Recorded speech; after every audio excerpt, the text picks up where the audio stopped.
Most people take care of their bodies. They shower, brush their teeth, eat food, drink water. But when it comes to the mind, they leave it crowded, restless, and overwhelmed.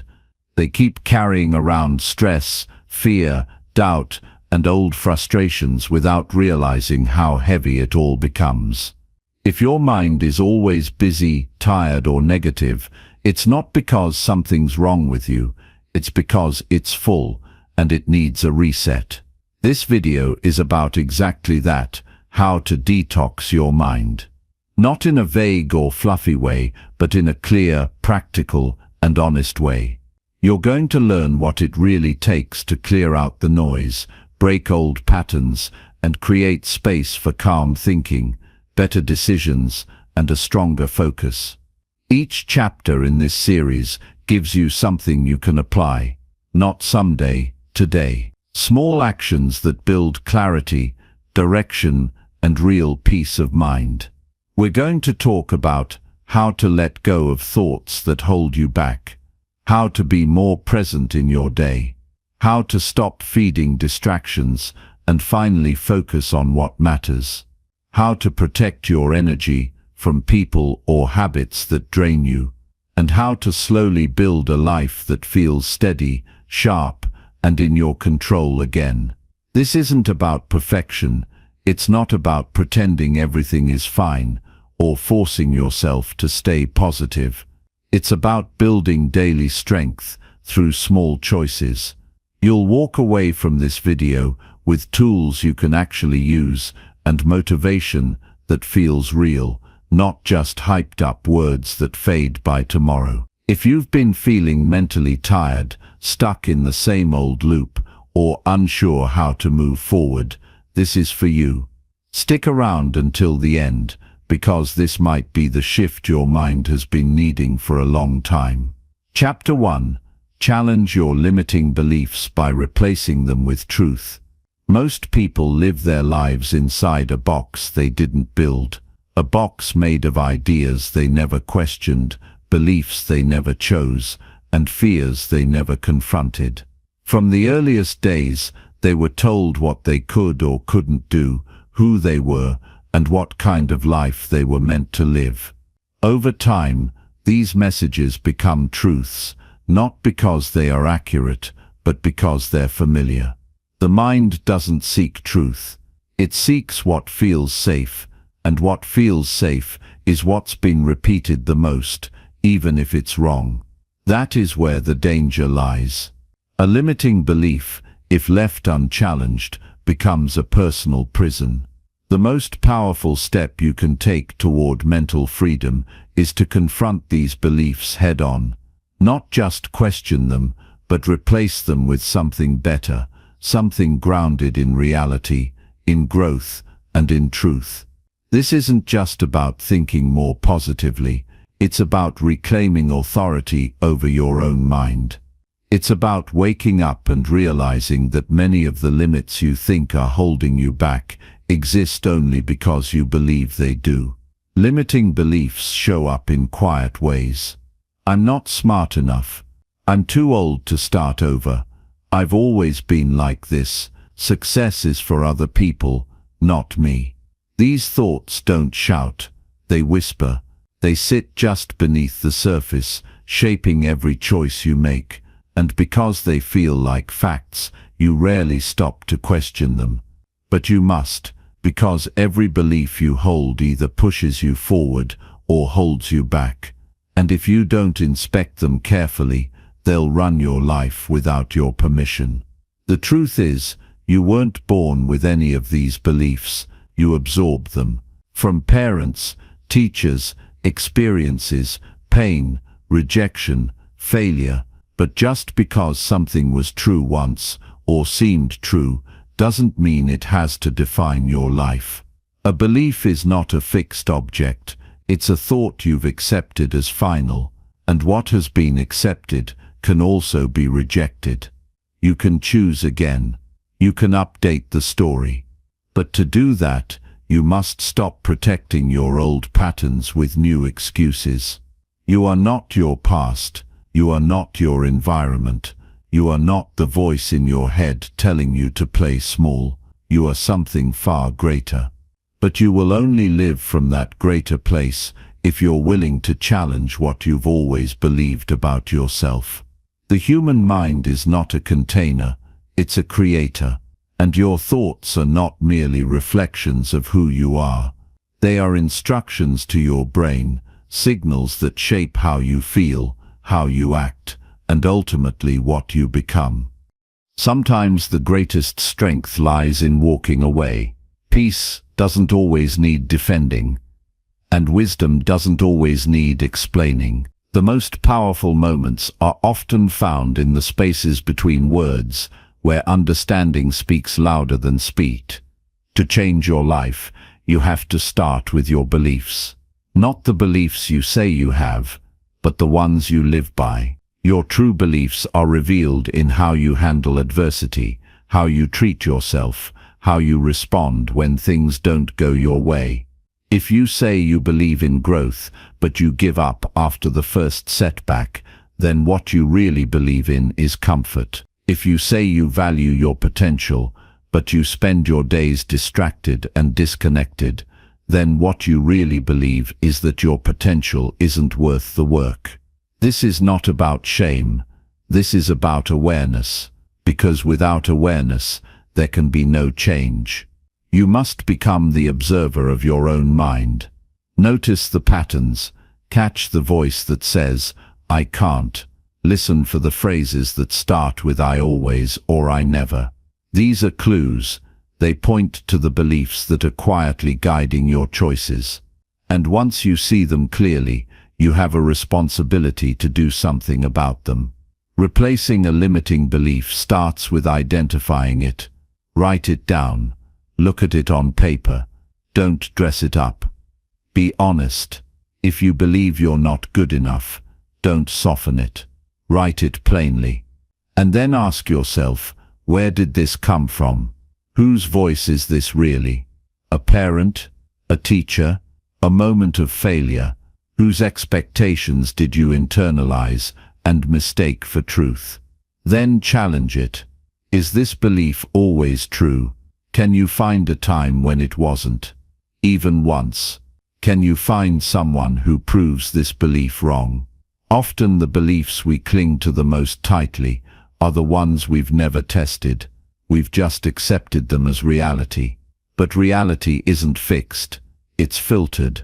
And your filter is made up of the thoughts you've rehearsed the most. Now replace it. Not with a fantasy, not with a lie, but with a more empowering truth. If you believed, "I'm not disciplined," try this. "I'm learning to be disciplined through small daily actions." That's not a dream. It's a direction. It's grounded. It's forward-focused. Or if you've believed, "I'm not worthy of love," replace it with "I am worthy of love and respect, and I will start by treating myself that way." Speak that truth daily. Write it down. Repeat it when the old belief creeps in, because it will. And every time it does, you have a choice. Feed the lie or stand in the truth. This isn't a one-time exercise. It's a lifelong process. Your mind is always absorbing, always listening. If you don't take control of the narrative, someone else will write it for you. That's why daily practice matters. Your mind is a garden. What you plant, you grow, and what you neglect dies. You can't plant weeds of doubt and expect a harvest of confidence. You must choose your seeds wisely. Every morning, remind yourself of the truths you want to live by. Write them down. Speak them out loud. Align your actions with them. This is how belief becomes identity, and identity becomes behavior. It's not enough to say, "I believe in myself." You must show it. In how you speak, in how you walk, in what you say yes to, and what you say no to. Confidence is not built by words. It's built by alignment. When your actions match your truth, you become powerful, and don't wait for the belief to feel fully real before you act. That's backward. Belief grows through evidence, and evidence comes from action. You don't become confident by waiting to feel ready. You become confident by acting before you feel ready, and proving to yourself that you can. That's how you break the cycle. That's how you write a new script. You will have days when the old beliefs return. That's normal. You're not failing. You're rewiring. The brain doesn't change overnight, but it does change with repetition. Every time you challenge a lie, you weaken it. Every time you speak a better truth, you strengthen it. And over time, the new belief becomes the default. Not because it's louder, but because you fed it more. This is inner work, quiet work, the kind no one claps for, but it's the most important work you'll ever do, because it determines how you show up in every area of your life. Relationships, career, health, purpose, they all flow from what you believe about yourself. You can chase results, or you can become the kind of person who naturally creates those results. That's the difference between surface-level change and deep transformation. There is nothing more powerful than a person who knows they are no longer controlled by their past. A person who has faced the lies they once believed and replaced them with clarity. That kind of person walks differently. They move with intention. They're not looking for approval because they already approve of themselves. They're not waiting for the world to change because they've already changed the one thing they can control: their mind. You don't have to become someone else. You just have to become more of who you truly are, beneath the fear, beneath the doubt, beneath the stories you inherited but never chose. You are not broken. You are not behind. You are becoming. And every day is another step in that becoming. If you choose to walk it, you're allowed to outgrow old versions of yourself. You're allowed to question everything you were taught. You're allowed to believe in something greater. Not because it's easy, but because it's necessary. Because your future depends on it. Because the life you want can't be built on the beliefs that are holding you back. It must be built on truth. Your truth. And that truth begins the moment you stop running and start rewriting. You are not what you've been told. You are not your worst day. You are not the opinion of someone who couldn't see your value. You are the result of what you choose to believe today. Choose well and keep choosing every single day. Because what you believe shapes how you live, and how you live shapes who you become. Make it count. Chi. Chapter 2. Eliminate mental clutter by organizing your thoughts daily. Every day your mind collects information, conversations, worries, goals, distractions, and unfinished thoughts. It all piles up, quietly and invisibly, until you find yourself overwhelmed, agitated, or emotionally exhausted, without really knowing why. Mental clutter is not something you can see, but you feel its weight. It clouds your focus, distorts your decisions, and builds tension in your body. You forget what's important. You lose track of what needs to be done. You can't hear your own voice clearly because it's buried under noise you've never taken the time to clear. Mental clutter isn't caused by life being too busy. It's caused by a lack of inner structure. Without structure, your thoughts spill over. Without reflection, they repeat themselves unnecessarily. Most people carry around yesterday's problems, last week's worries, and unresolved questions from years ago, all competing for attention. The mind becomes a room filled with unfinished business. The longer you ignore it, the harder it becomes to think clearly. And without clarity, everything suffers: your peace, your choices, your progress. This is why organizing your thoughts isn't optional. It's essential. You would never leave your physical home in a constant state of chaos. You clean it, arrange it, throw things out that don't serve you. The mind demands the same care. A cluttered mind will always feel stressed, even when nothing is wrong. That tension you carry when you wake up, that restlessness before bed, it's the weight of thoughts that were never processed, decisions that were never made, and emotions that were never addressed. Organizing your mind is not about control, it's about clarity. You don't need to manage every thought. You just need to give them a place. You need to know which thoughts require action, which ones need release, and which ones are simply noise. Most of what occupies your mental space isn't urgent, it's just unprocessed. The brain tries to hold on to it all because you haven't taken time to let it go. The process begins with a habit, setting aside time every day to clean up your thinking. Not once a week. Not when you feel overwhelmed. Daily. This is a discipline that keeps you light, focused, and emotionally grounded. You can do it in the morning to set your direction, or in the evening to clear your head before sleep. What matters is consistency, because mental clarity isn't something you find, it's something you create. Sit down with a piece of paper and write down everything that's circling in your head.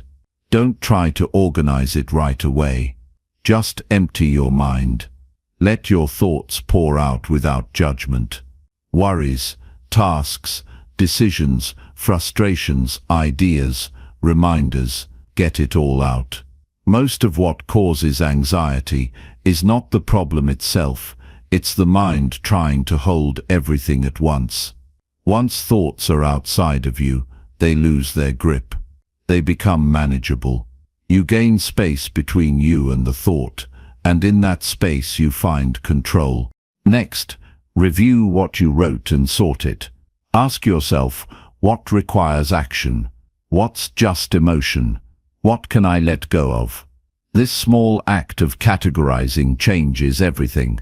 It brings order to chaos.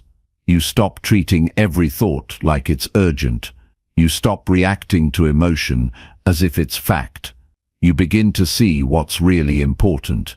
And that clarity leads to better choices, calmer responses, and a quieter inner world. It's important to recognize that your thoughts are not always trustworthy. Not every thought you have deserves your attention. The mind produces noise, just like the body produces energy. If you don't direct it, it scatters. If you don't guide it, it leads you in circles. You must train yourself to observe your thoughts without blindly accepting them. If you think, I'm falling behind, ask yourself if that's true or just pressure you've absorbed from comparison. If you think, I'll never figure this out, question it. Is that a fact or just fatigue talking? Organizing your thoughts is not just about writing, it's about awareness. Start catching yourself in the moment when your mind jumps from one worry to another. Pause and ask, what is the one thing I need to focus on right now? That single question brings you back to the present, and the present is where clarity lives. Most mental clutter lives in the past or the future, in regrets, what-ifs, or imagined scenarios. But you don't live there. You live here. And here is where change happens. One of the most effective tools for clearing mental clutter is to create a simple thought routine each day. Start by identifying your top 3 priorities for the day, not 10. 3. This forces your mind to choose what really matters. Then ask yourself, what thoughts are taking up space but not helping me move forward? Write them down and consciously decide whether to act on them, let them go, or revisit them later. This keeps your mind clean and directed. Another method is to set boundaries with your thinking. Just like you don't let everyone into your home, you shouldn't let every thought dominate your attention. When a thought enters your mind, evaluate it. Is this useful? Is this necessary right now? If the answer is no, set it aside. Imagine placing it on a shelf or putting it in a mental box to revisit later. You are not the servant of your thoughts. You are their master. They are tools, not rulers. Clearing mental clutter also means closing loops. Unfinished tasks and unresolved decisions drain mental energy. If there's something you've been putting off, ask yourself why. Is it really that difficult, or is it just uncomfortable? The more unfinished things you carry, the heavier your mental load becomes. Start closing loops daily. Make the call, send the message. Make the decision. Progress is built on completion, not perfection. Mental organization is also emotional. If you're carrying resentment, regret, or unresolved tension, your mind will remain noisy.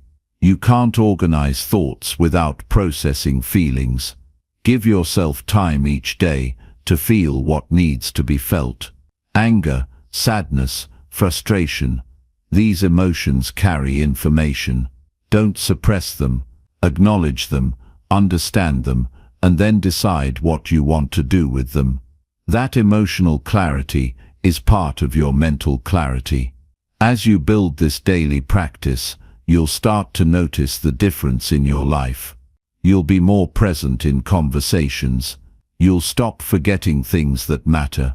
You'll react less impulsively and make decisions with more confidence. The small things won't get to you like they used to, because your mind will no longer be overstretched. You'll be able to think clearly, act decisively, and move forward with peace instead of pressure. Most importantly, you'll begin to trust yourself more. A disorganized mind is full of self-doubt. It questions everything because it doesn't know what matters most. But a clear mind is grounded. It can handle challenges without panic. It can step back and see the bigger picture. That's the kind of mind you need to build a strong, resilient life. One that isn't pulled in every direction, but rooted in discipline and clarity. You don't need more time. You need more space inside your mind. And that space is something you create, one day at a time, by making the decision to stop carrying what no longer serves you. The mind, when properly organized, becomes your ally. It becomes the source of your strength, your clarity, and your calm. And when that happens, you stop reacting to life. You start directing it. Chapter 3. Reprogram your mind by focusing on positive self-talk. Every word you speak to yourself shapes the way you see the world and the role you believe you play in it. The mind listens closely, even when you're not aware. It absorbs every silent judgment, every harsh comment, every doubtful whisper.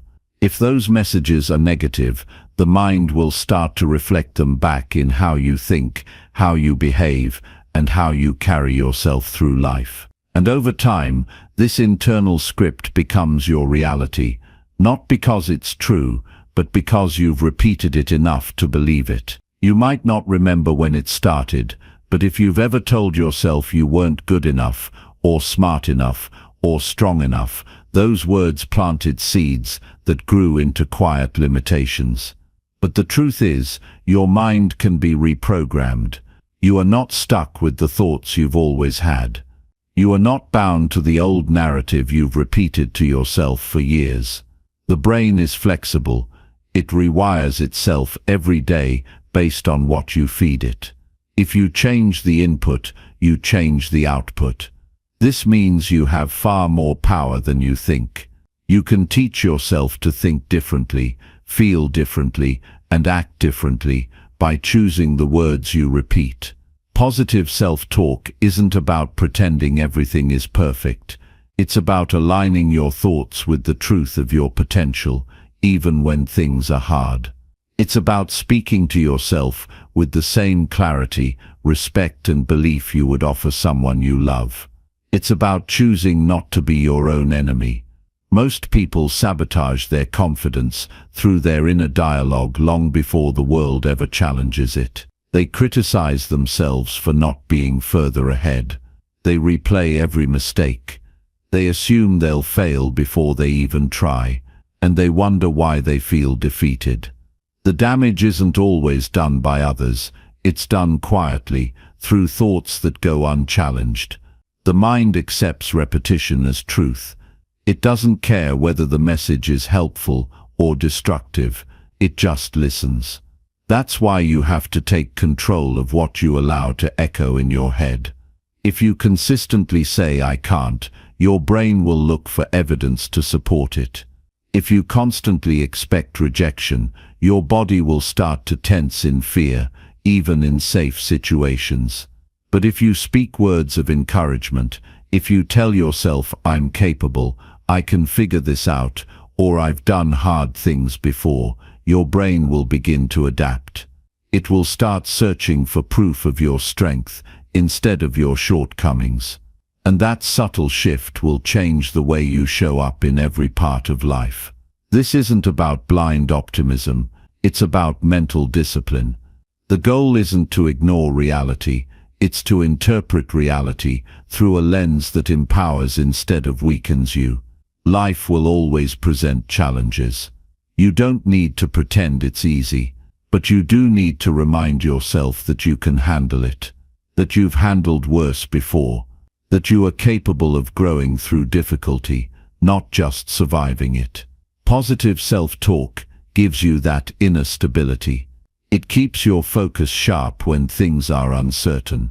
It keeps your emotions balanced when the situation gets tough. To begin changing your self-talk, you first have to become aware of it. Notice how you speak to yourself in quiet moments, when you make a mistake, when you wake up, when you're facing something uncertain. Pay attention to the tone, not just the words. Is it patient or harsh? Encouraging or critical? Would you speak that way to someone you care about? If the answer is no, it's time to rewrite the script. Start by identifying the most common negative phrases you use. Maybe it's "I always mess things up," or "nothing ever works out for me." These statements are dangerous because they are absolute. They leave no room for growth. They box you into an identity that doesn't evolve. Once you spot them, replace them with something more grounded and empowering. Not unrealistic, just honest and forward-facing. Instead of "I always fail," say, "This didn't go as planned, but I can learn from it." Instead of "I'm not good at this," say, "I'm still learning, and that's okay." These adjustments may seem small, but over time they rebuild your inner foundation. The most important time to use positive self-talk is not when you feel confident, it's when you feel uncertain, discouraged, or afraid.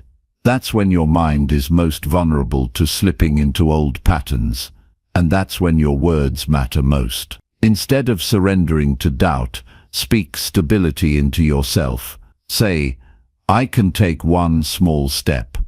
Say, "I've faced pressure before, and I found a way through it." Say, "This moment does not define my future." These statements aren't about hype. They're about anchoring yourself in truth. Reprogramming your mind also means being intentional about what you expose yourself to. The words you speak come from the words you consume. If you constantly hear messages of failure, comparison, and hopelessness, they will shape your thoughts without you even noticing.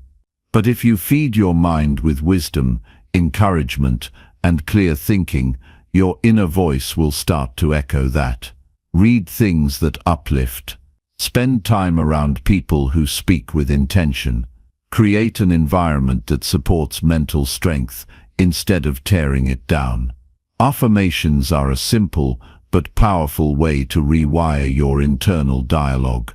Choose a few statements that reflect the version of yourself you're working to become. Not who you hope to be someday, but who you are actively becoming now. Say them out loud each morning. Write them down each night. Repetition is how belief is built. If you say, "I'm disciplined," I trust my judgment, or I'm worthy of respect every day. Your mind will start to accept those statements as fact. And once belief takes root, your behavior will follow. There will be days when positive self-talk feels forced. Days when doubt is louder than conviction.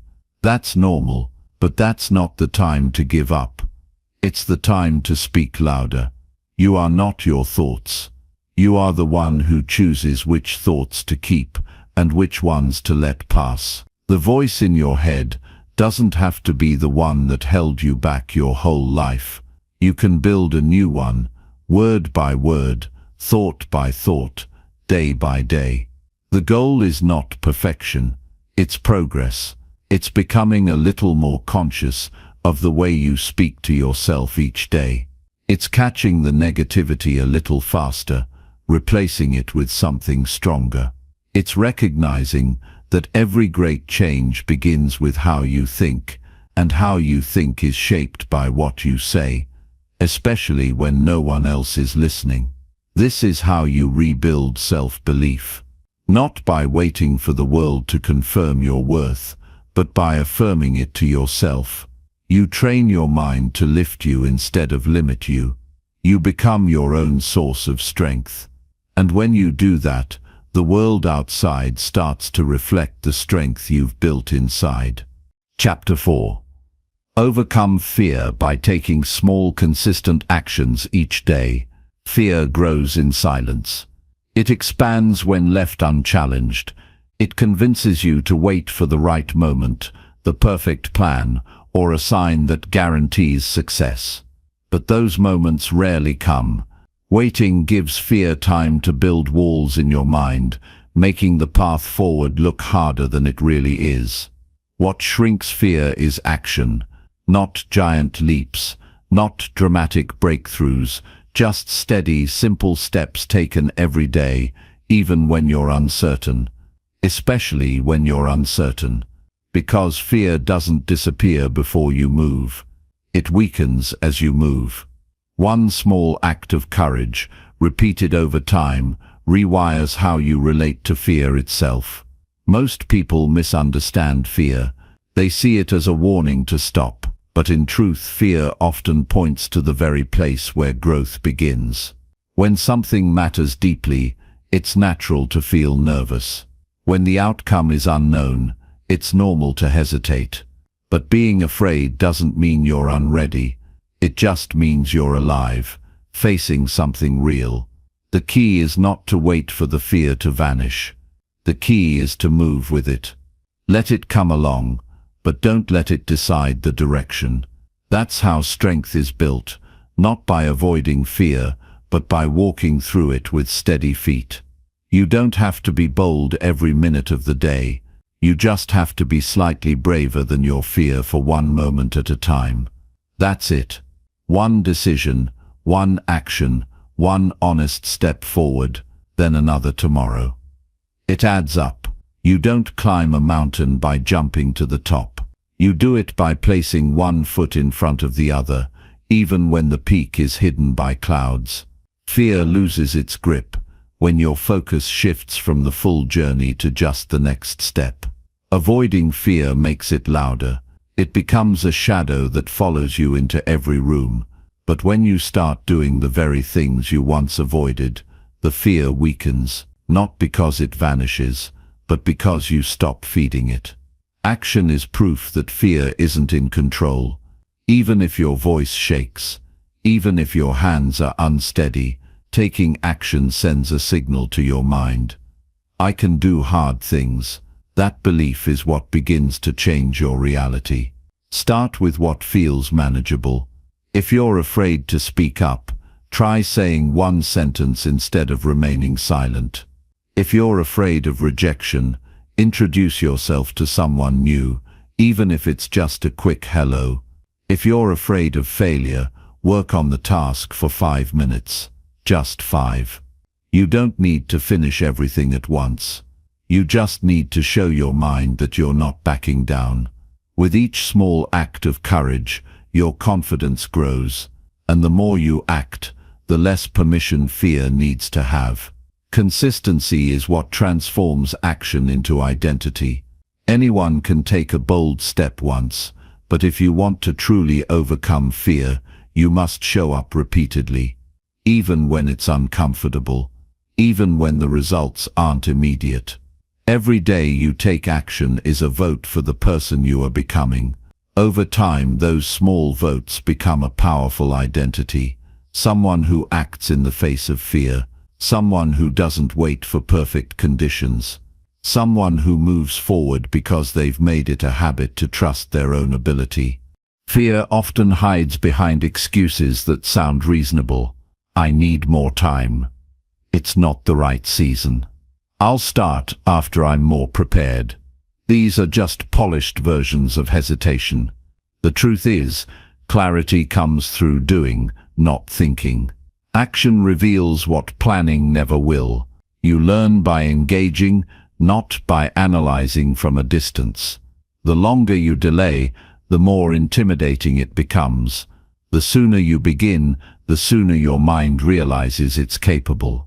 When you take action, keep your expectations rooted in progress, not perfection. You're not trying to eliminate all fear in a day. You're learning to coexist with it and still move forward. Some days will feel easier than others.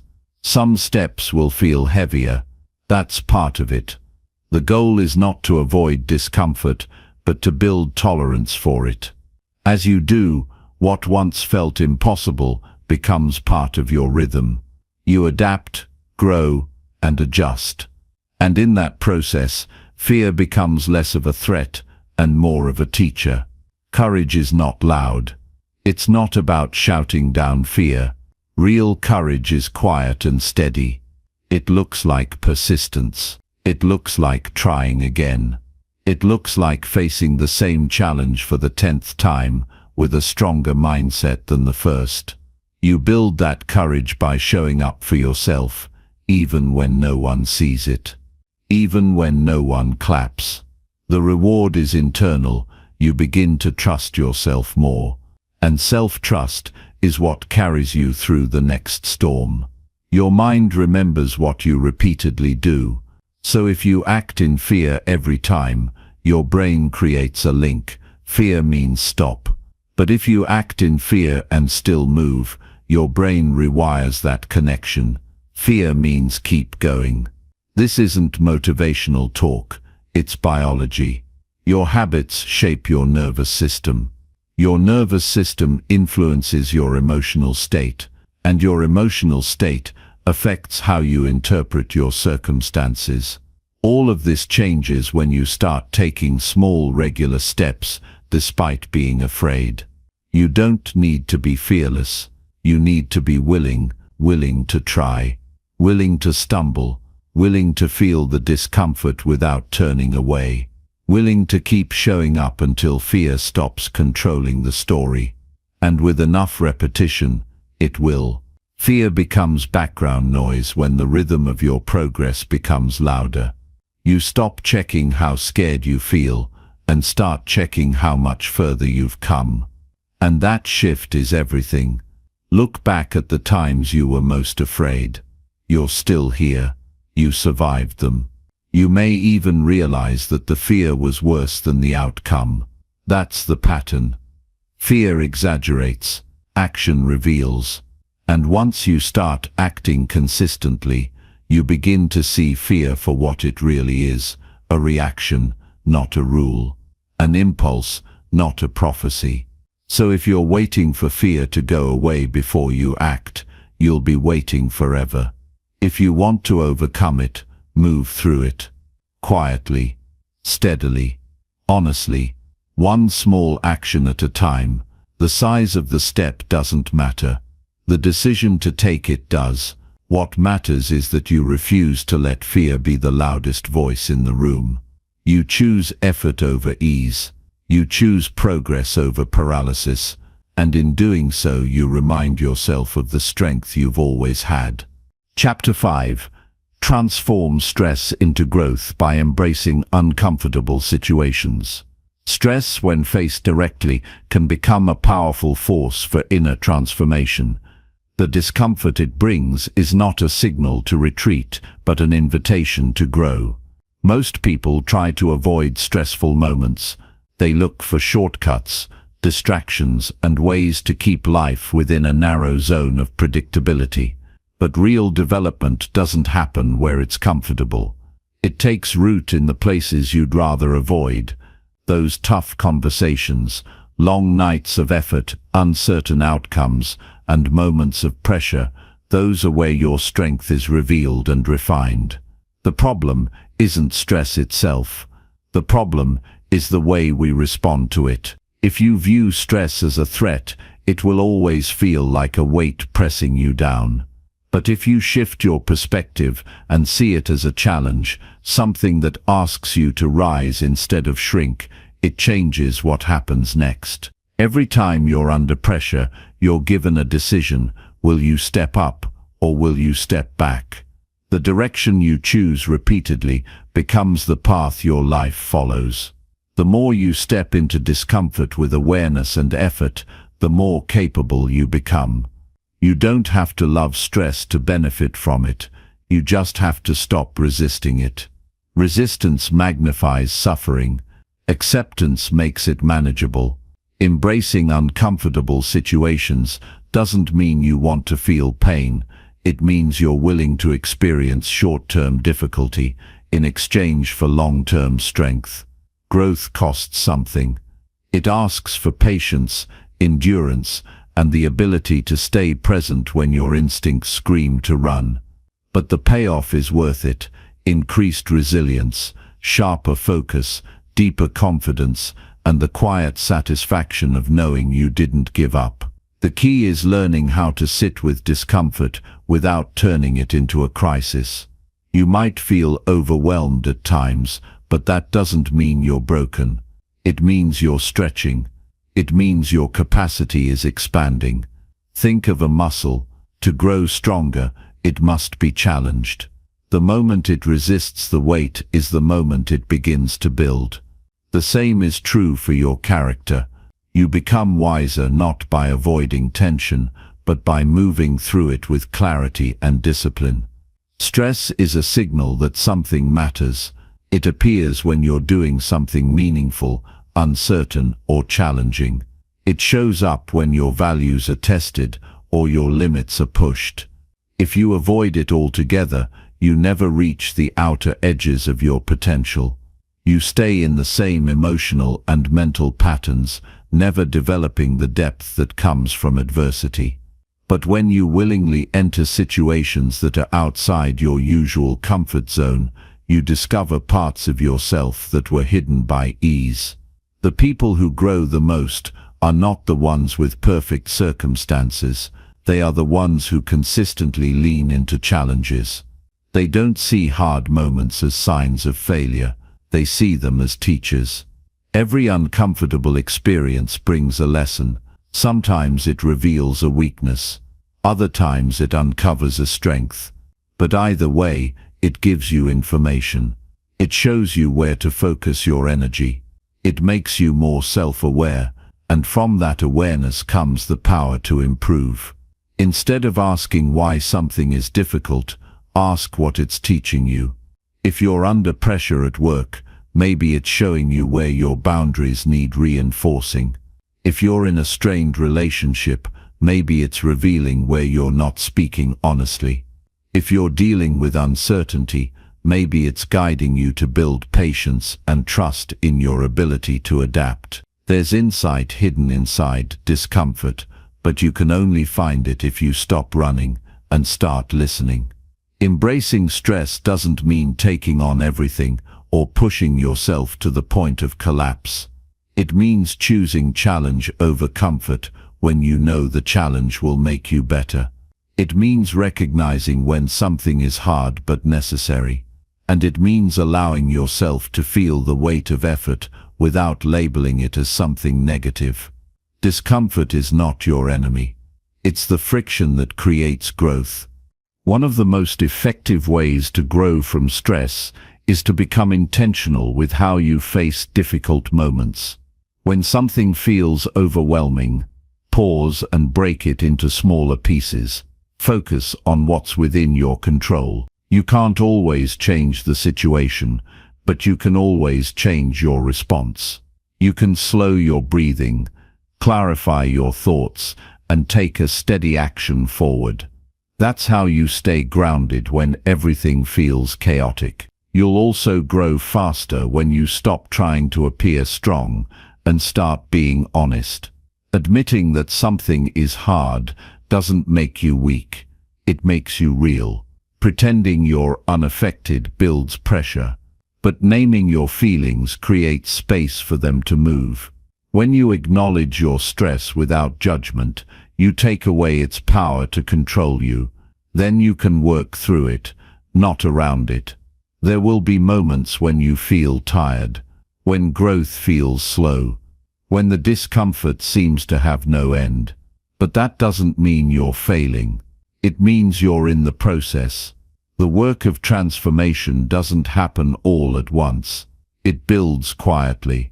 The strength you're creating today might not be visible tomorrow, but it's there, inside, forming, maturing, preparing you for what comes next. Uncomfortable situations are not punishment. They are preparation. They sharpen your ability to think clearly under pressure. They stretch your capacity to manage emotion. They deepen your understanding of yourself and others. Without them, you would stay the same. You would keep circling the same mental habits, never confronting the deeper parts of yourself. But with them you evolve. Slowly, deliberately, powerfully. Stress shows you what you care about. It shows you where your limits are and invites you to expand them. It's not something to fear, it's something to work with. If you stop avoiding it and start meeting it with presence, it becomes less of a burden and more of a tool. You begin to navigate life with more calm, more clarity, and more courage. You stop being reactive and start being deliberate. You won't always feel in control, but you'll always have a choice. You can escape the discomfort or engage with it. You can shut down or lean in. The more you choose to face stress directly and with intention, the more prepared you become for life's inevitable tests. You grow into someone who can handle what others avoid. Someone who bends under pressure but never breaks. Someone who turns challenge into fuel. That kind of growth doesn't just change how you feel. It changes who you are. Not overnight, but day by day. Stress, when embraced, becomes the forge where a stronger mind is shaped. You come out of it more grounded, more focused, and more alive. And that's a transformation worth every ounce of effort. Chapter 6. Develop resilience by bouncing back from failure with purpose. Failure is not a sign that you're not good enough. It's not an ending, it's a turning point. What matters is what you do with it. When life doesn't go the way you planned, when your efforts don't give you the result you hoped for, and when the door you tried to open won't budge, you're left with a decision: sit in defeat or rise with purpose. Resilience isn't about avoiding failure, it's about refusing to be defined by it. It's the ability to take the hit, learn from it, and keep going with greater clarity. Everyone faces setbacks. It's a universal experience. No matter how careful, talented, or hard-working you are, failure will cross your path. But what separates those who rise from those who retreat is mindset. It's the way you talk to yourself in those quiet moments after the fall. If you treat failure like a personal verdict, you'll carry shame instead of growth. But if you treat it like feedback, you'll gain wisdom and direction. You'll realize that falling down doesn't remove your potential, it reveals it. It shows you where to build next. The most resilient people aren't fearless, they're deeply aware of how hard life can be. But they've trained themselves to see failure as part of the path, not a detour from it. When things fall apart, they ask different questions. Not why me, but what now? Not what did I lose, but what can I build next. They don't see their story as over, they see it as evolving, and that shift changes everything. To bounce back with purpose, you have to be honest about the experience. Pretending it didn't hurt won't make you stronger. Strength begins when you face reality without flinching. You acknowledge the pain, the loss, the disappointment. You give it a name. You let it move through you, not stay stuck inside. Resilience isn't suppression, it's integration. It's the ability to feel deeply without losing your center. Once you face the fall, you can start the climb. That's where purpose comes in. Purpose gives failure direction. Without it, you're just reacting, bouncing from one moment to the next without focus. But with purpose, even your mistakes become part of a larger mission. You stop asking whether you'll win or lose, and start focusing on who you're becoming in the process. Every experience becomes fuel. Every setback becomes material for your growth. To build that kind of resilience, start by redefining what failure means to you. If you think of it as shameful or final, you'll hesitate to try again. But if you see it as a sign that you're pushing your limits, you'll keep reaching. You'll understand that failure is not the opposite of success, it's a crucial part of it. Nobody achieves anything meaningful without setbacks. Behind every strong person is a history of moments that didn't work out, but shaped them anyway. Next, take ownership. Blaming circumstances, other people, or bad luck won't help you move forward. What empowers you is asking, what part of this can I own? Even if it wasn't all your fault, there's always something to learn. Maybe you ignored a red flag. Maybe you rushed a decision. Maybe you didn't prepare as thoroughly as you could have. Whatever it is, own it. Not to punish yourself, but to grow. Ownership leads to growth. Growth leads to resilience. Once you've taken responsibility, reflect with purpose. Ask yourself what the experience is teaching you. Maybe it's pointing out a weakness you need to strengthen. Maybe it's revealing a value you've been neglecting. Maybe it's reminding you that your worth isn't tied to outcomes. Sit with those insights. Write them down. Let them shape how you approach your next steps. Resilience also depends on how you speak to yourself after failure. If your inner voice becomes harsh, you'll spiral into self-doubt. But if your self-talk is grounded in truth and compassion, you'll begin to rise. Remind yourself that setbacks don't erase your potential. Remind yourself of what you've already overcome. Treat yourself like someone worth fighting for, not someone to abandon. That shift in language creates a shift in energy. It rebuilds your inner foundation. After that, take action. Any action. It doesn't have to be dramatic. The goal isn't to undo the failure immediately. The goal is to prove to yourself that you're still moving. Progress creates momentum. Even a small step can break the spell of inertia. Send the email. Make the call. Start the draft. Show up for your next workout. Whatever the area of your life that took the hit, take a step toward rebuilding it. Not perfectly, purposefully. Remember, you're not starting from zero. You're starting from experience. The version of you that failed is not the same as the version of you that's rising. You carry the lesson now. You carry the insight. You carry the fire that only comes from being tested. That matters. It gives you an edge. It gives you depth. The next time you face a challenge, you'll approach it differently, not from fear, but from clarity. There will still be doubts. That's normal. Resilience doesn't remove uncertainty. It helps you act despite it. When your mind fills with fear, return to your reasons. Why does this matter to you? Who do you want to become through this? What will you regret if you stop now? Anchor yourself in those answers. They'll give you the fuel to keep going when motivation fades. You'll also find strength by surrounding yourself with people who remind you of who you are. Not just people who comfort you, but people who challenge you to rise. The right support doesn't coddle, it calls you back to your purpose. Let others walk with you through the rebuilding. Share your process. Speak your lessons out loud. Resilience grows stronger when it's witnessed and reinforced by connection. Failure is not the end. It's a mirror. It shows you who you are, what you value, and where you're still growing. It removes illusions and replaces them with truth. And in that truth is the seed of something powerful, the decision to rise again. When you rise, you're not just recovering, you're transforming. You're proving to yourself that no failure has the final word. Your resilience is built in the moments when you feel broken but choose to rebuild anyway.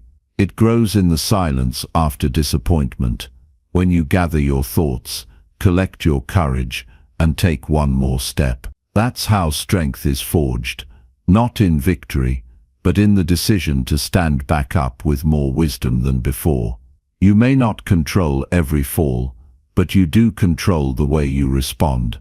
And that response, that steady return to purpose, is what defines your future. Chapter 7.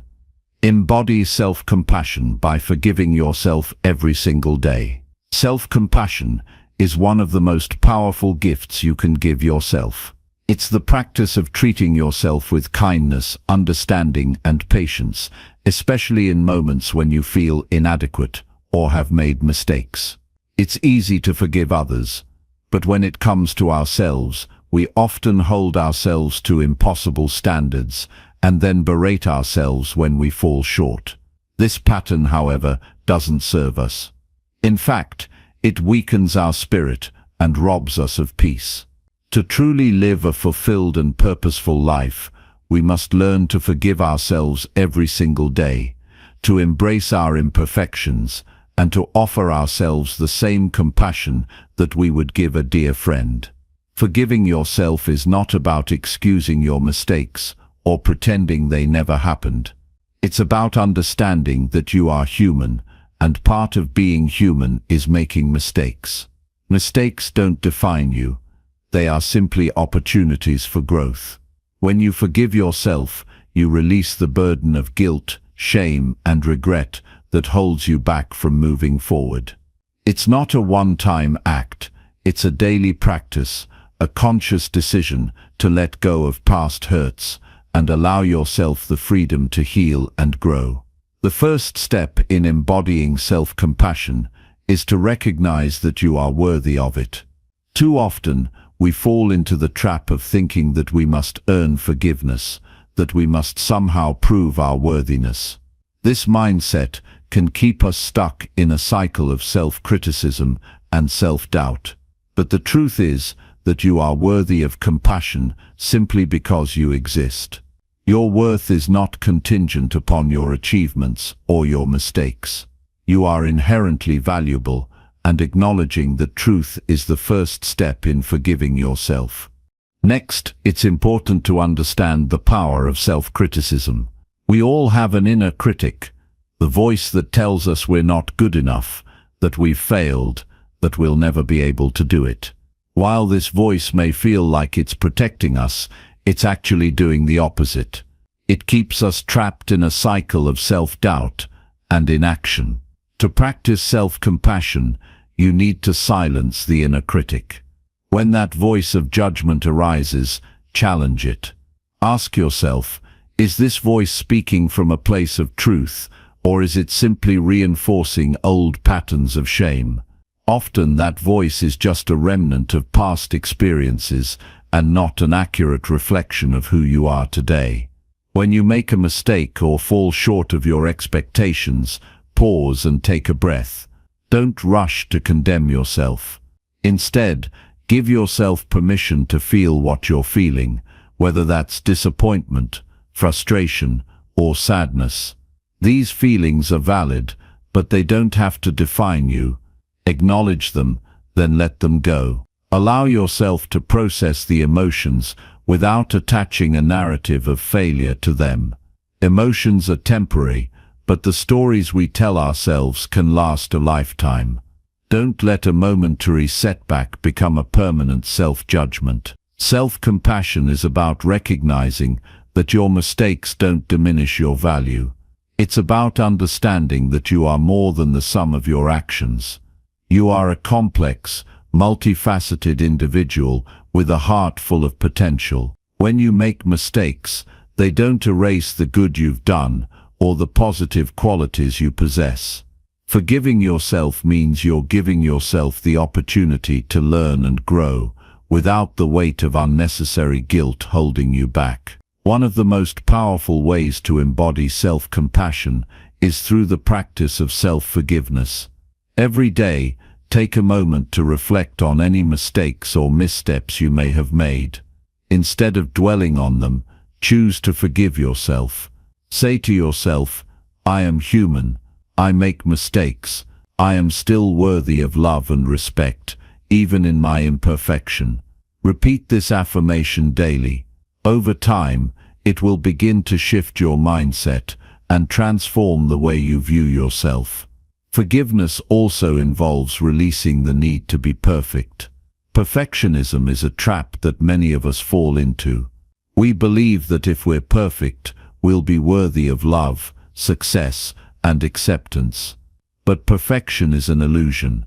It doesn't exist.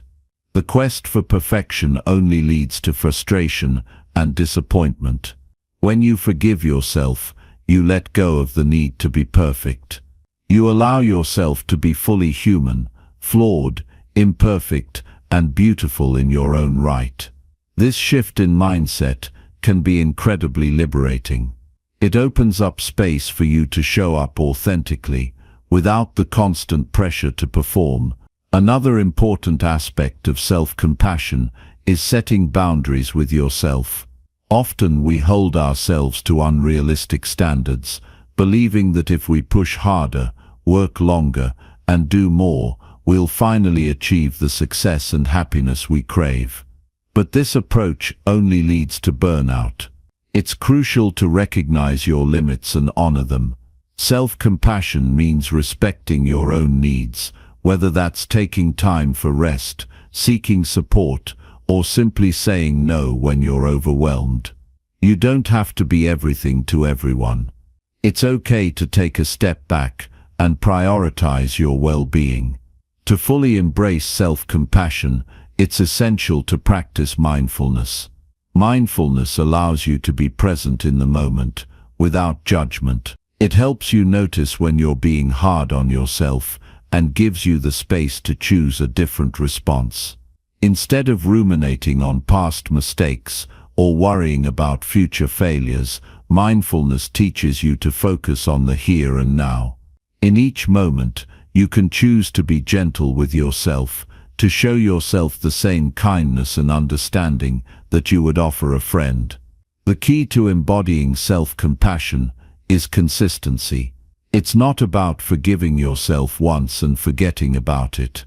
It's about making forgiveness a part of your daily routine, just like brushing your teeth or drinking water. Each day, forgive yourself for whatever mistakes you've made, no matter how big or small. Each day, remind yourself that you are deserving of love, kindness, and understanding. Each day, choose to let go of the past and embrace the present with an open heart. Remember, self-compassion isn't about being soft or weak. It's about recognizing your own humanity and treating yourself with the same respect and care that you would offer to anyone else. It's about accepting that you are not perfect, but that you are enough. By forgiving yourself every day, you create the foundation for a life filled with peace, joy, and growth. You release the past and embrace the future with a heart that is open to new possibilities. As you continue on your journey, remember that self-compassion is not a destination, it's a practice. It's something you cultivate and nurture over time. The more you practice, the more natural it will become.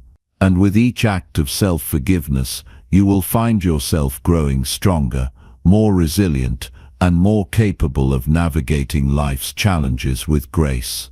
Forgive yourself every day and watch as your life transforms from the inside out. Chapter 8. Strengthen mental clarity by practicing mindfulness in everything. Clarity in the mind doesn't happen by accident. It's a result of conscious, repeated attention. When life becomes loud and scattered, what we often lack isn't intelligence or discipline, it's presence. True presence, rooted in mindfulness, is the anchor that steadies thought, calms emotion, and clears perception. Without it, even the simplest tasks become burdens. With it, the most complex challenges become manageable. When you begin to practice mindfulness in everything you do, not just during meditation, but while walking, speaking, listening, eating, or even doing nothing, you begin to notice how much of your life has been lived in automatic mode, reacting instead of responding, rushing instead of attending. The mind is constantly stimulated. Notifications, tasks, thoughts, worries, comparisons. The brain becomes cluttered with unfinished ideas and unprocessed feelings. Mental clutter is not just exhausting, it's dangerous. It clouds judgment, feeds anxiety, and reduces your ability to act with wisdom. The first real shift toward clarity comes when you stop trying to multitask your way through the day. Even though modern life tells you to be efficient by doing everything at once, the truth is your mind functions best when focused on one thing at a time. When you eat, just eat. When you listen, listen fully. When you walk, feel your feet move across the ground. These may sound like simple acts, but doing them with presence changes everything. You start to notice how much your body knows, how much your intuition says, and how much life is constantly offering when you are fully here. Mindfulness is not just about slowing down, it's about being awake. Being awake means you are not living in yesterday's regret or tomorrow's fear, but rooted in what's real right now, and what's real is where your power is. You can't fix the past, and you can't guarantee the future, but you can bring your full attention to what you're doing now, and that single act repeated over time has the power to transform your entire experience of life. Every time you choose presence, you're clearing the fog. You're choosing to meet life with full awareness instead of drifting through it half asleep. Mindfulness is not a technique for people with extra time. It's for people who want to make better use of the time they already have. You don't need to go away to a retreat. You don't need to sit cross-legged for hours. You only need to start noticing what's happening in your body, in your breath, in your environment, and in your mind right now. That noticing is the beginning of clarity. And once you begin to see clearly, you begin to live differently. You stop reacting to every impulse. You pause before you speak. You recognize when your thoughts are spinning, and you choose to redirect them. That kind of conscious living builds inner strength, and that strength is what keeps you centered when life gets difficult. The mistake most people make is thinking that mindfulness is something separate from daily life. They think it's a nice idea to practice when they're not busy. But the truth is, mindfulness is meant to be woven into everything. Washing dishes can be mindfulness. Driving can be mindfulness. Even getting dressed can be a moment of presence. It's not the activity that matters, it's the attention you bring to it. And the more you practice attention, the sharper your mind becomes. That's how clarity is built. Not all at once, but gradually, by learning to meet each moment as it comes, fully awake. Mental clarity is not about having all the answers. It's about removing the noise so you can hear your own thoughts clearly. When you live mindfully, you start to notice patterns, how certain situations trigger the same reactions, how certain thoughts lead to the same emotional states, how certain behaviors keep you stuck. With awareness, you begin to choose differently. You begin to act from intention rather than compulsion. You stop asking, "Why does this keep happening to me?" and start asking, "What am I doing that keeps creating this?" That shift from blame to responsibility is one of the greatest signs that your mind is becoming clear. Because with clarity comes ownership, and with ownership comes power. Distractions are everywhere. They are loud, constant, and often tempting. But distractions are only effective when you're not grounded. When you are mindful, you recognize distraction for what it is, a momentary lure that pulls you away from your deeper purpose. Instead of chasing every notification or reacting to every irritation, you create space. That space is where wisdom lives. In that space, you can pause, breathe, reflect, and respond instead of react. It may seem small, but that space is everything. It's where maturity grows. It's where emotional control is developed. It's where your best decisions are made. You'll notice that when you begin to live with awareness, you also begin to simplify. You stop overcommitting. You let go of things that don't matter. You start valuing depth over speed, quality over quantity. You begin to surround yourself with people, habits, and ideas that support your peace instead of disturb it. Mindfulness is not just a state of mind, it becomes a lifestyle. And once it becomes a lifestyle, your life begins to align with clarity. Not because everything outside of you changes, but because everything inside of you becomes steady. A clear mind doesn't mean you never feel anxious or confused. It means when those emotions arise, you don't fight them or drown in them. You notice them, you accept that they're present, and then you observe them without judgment until they pass. That's the power of mindfulness. It allows you to experience life without getting lost in it. It gives you the strength to face discomfort without being ruled by it. And that kind of strength becomes your foundation, especially when things around you are uncertain. Even the smallest act of mindfulness can reorient your entire day. One breath, one moment of stillness before a decision, 1 second of looking inward instead of outward. These small choices, repeated again and again, create a pattern. That pattern becomes your default, and that default becomes your strength. Over time, clarity stops being something you have to reach for. It becomes your way of being. You begin to trust your mind again. You begin to trust your choices. You begin to live in alignment with what matters most to you. Practicing mindfulness in everything is not about perfection. It's about practice.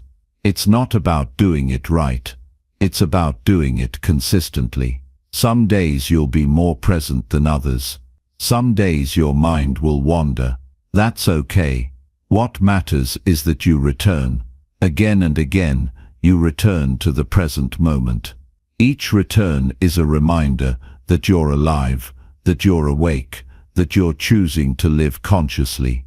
And that choice, more than anything else, is what strengthens your mind and clears the path forward. Chapter 9. Shift your perspective by finding gratitude in challenges.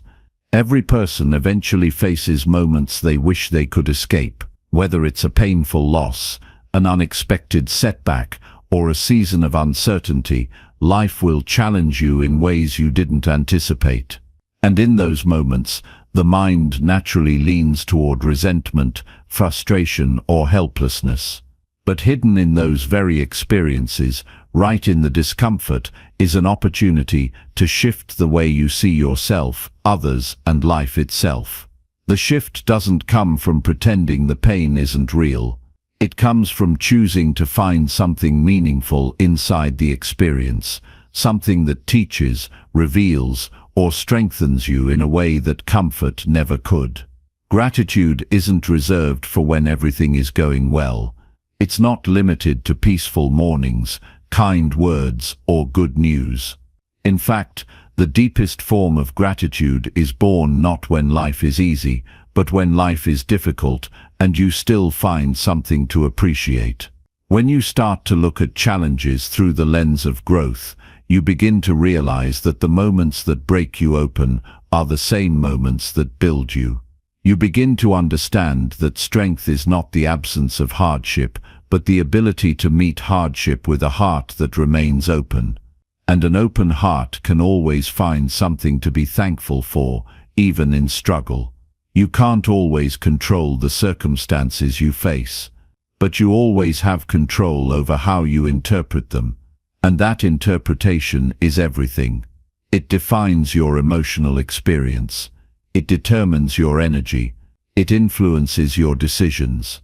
When you reframe what's happening from a victim mindset to a learning mindset, your entire emotional landscape changes.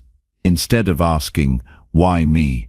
you start asking, "What is this teaching me?" That one question shifts your role from powerless to purposeful. And when you start seeing yourself as someone who can grow through anything, you stop fearing the difficult moments and start using them. Gratitude doesn't mean denying pain. It means looking deeper into it. It means allowing yourself to feel the disappointment or hurt, and then asking what value can come from it. That kind of awareness takes courage because it forces you to pause instead of react. It forces you to sit with discomfort long enough to discover something useful. But the more you practice it, the more natural it becomes. You'll find that even in moments of uncertainty, there are signs of progress. Even in heartbreak, there are reminders of your capacity to love. Even in failure, there are lessons that refine your thinking and reveal what truly matters. Life is not trying to defeat you. Life is trying to develop you, and every obstacle is a mirror reflecting back your ability to choose a new outlook. Some of the most profound breakthroughs are born from the very moments you thought would destroy you, but they didn't. You're still here, and that means there's still room for meaning, still room to find clarity, still room to give new shape to the way you carry your story. The moment you start finding something to appreciate in what once only felt like a burden, you begin to reclaim your power. You realize that perspective is not a passive trait, it's an active choice you make every day. Small practices of gratitude during difficulty can create big changes in how you think and feel. You don't need to pretend that things are fine. You just need to find one detail in the situation that grounds you. One person who stood by you, one insight you gained, one strength you never noticed until you were tested. These small recognitions begin to expand. Gratitude grows through attention, and the more you look for it, the more you train your mind to seek growth instead of defeat, meaning instead of misery. Over time, that habit becomes part of your character. There is something transformative about deciding to honor your journey, even the parts that hurt. Not because you enjoyed the pain, but because you refused to let it be meaningless. You turned it into something. You used it. You reshaped it into something that served your growth, your values, your understanding. And when you do that, your relationship to struggle begins to change. You no longer fear it in the same way. You start seeing challenges not as evidence of your failure, but as opportunities to meet yourself more deeply, to rise more fully, and to become more honest with what you truly want to create from this life. Sometimes the lessons don't appear right away. Sometimes it takes weeks, months, or even years to look back and say, "I see why that had to happen." But when you trust that meaning can be found, eventually you stop resisting the process. You begin to lean into it with a different energy. You stop wishing for immediate relief and instead build patience. And patience itself is a gift. It teaches you to sit with life instead of rushing past it. It teaches you to breathe even when the outcome isn't clear. And when you combine patience with gratitude, you develop emotional maturity that stays strong regardless of circumstance. What you focus on expands. If you constantly focus on how unfair life is, you begin to experience more frustration. If you focus on what you're learning, you start to feel wiser. If you focus on what is still good in the midst of difficulty, your emotional state begins to shift. The outer conditions may not change instantly, but your inner condition improves. And when your inner condition improves, your choices become clearer, your energy becomes more stable, and your overall well-being becomes stronger.